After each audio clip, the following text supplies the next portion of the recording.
நான் ஒரு பிளேயர் சொல்றேன், he is going to be the replacement for Jadeja for sure.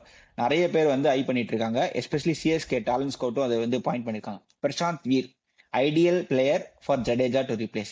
நம்ம வந்து எடுத்து க்ரூம் பண்ணி நெக்ஸ்ட் 5-10 இயர்ஸ்க்கு வச்சுக்கலாம். 20 வயசு தான் ஆகுது. அண்ட் ஸ்மார்ட்ல இப்போ ரீசெண்டா ஒரு 10 பால் 35 அடிச்சாரு 160 ஸ்ட்ரைக் ரேட்ல.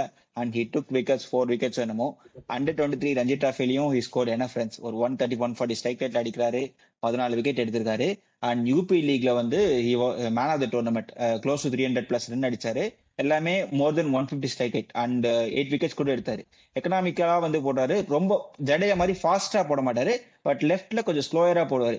சிஎஸ்கே மாதிரி ஒரு பிச்சஸ்ல வந்து கொஞ்சம் ஸ்லோயர் த்ரூ தி ஏர் போட்டாலோ அந்த வேரியேஷன்ஸ் காமிச்சாலோ இட் வில் பி பெட்டர். ஒரு லெஃப்ட் ஆர்ம் பவுலர் வந்து always asset to the team. ஏன்னா உனக்கு இப்போ ஃபாஸ்ட் ஸ்பின்னர் ஃபிங்கர் ஸ்பின்னர்ன்றதே வந்து ரேரிட்டி ஆகி போச்சுனால உனக்கு லெஃப்ட் ஆர்ம் ஸ்பின்னர் வந்து கண்டிப்பா அது இருக்கும். ஏன்னா உனக்கு அகில் ஹுசேன் எடுத்துட்டா உனக்கு ஒரு ஓவர்சீஸ் ஸ்லாட் வந்து வேஸ்ட் ஆயிடும்.